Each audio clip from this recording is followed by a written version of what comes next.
हमारे भैंसे की आवाम को इत्तला दी जाती है कि हर बरसात में डेंगू होने के चांसेस है।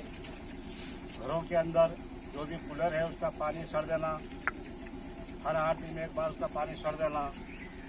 और गढ़ों में पानी है तो उसको खाली कर देना, घड़ों में पानी है तो उसको खाली कर देना, और नलों से जो भी पानी आएगा या नया उसको गर्म करके पीना। ये सारे आवाम को या भैंसे की आवाम को इत्तला जाते हैं कि अपने अपने घरों को महफूज कर ले, आजू बाजू वालों को भी इत्तला दे कि साफ सफाई रहे। अगर किसी को डेंगू होने की अगर बुखार भी आई तो हमारे वार्ड नंबर 1 में ये दवाखाना है, आप आके बता सकते हैं।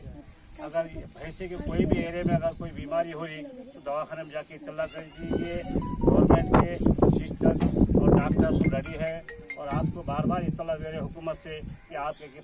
महफूज रहने की वजह से आप महफूज रहिए और तंदुरुस्त रहिए। इसलिए जो भी तुम लोग घर में अपना पकाते करते गरम गरम बना के खाओ, रात का खाना मत खाओ, और पानी भी जो है तो अच्छा जो पीने का अपना सप्लाई हो रहा है वो पानी पिए। जो लोग तो मच्छर भी ज्यादा हो रहे हैं वो ऐसे एहतियात करो,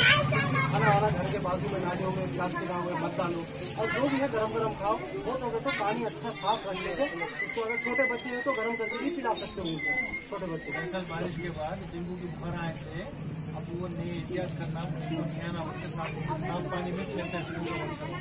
कूलरों में पानी नहीं रखना, पैरों में नारियल के बूढ़ों में पानी नहीं रखना बोल के लास्ट ईयर नहीं हुआ ऐसा उन्होंने एहतियात करना बोलना सबको घर घर जाके दवाई। अगर कुछ भी है तो खरीद जो अपना दवाखाना है वहाँ से आप हमको बता देते, लेकिन अगर आशा वर्कर आगे नहीं आते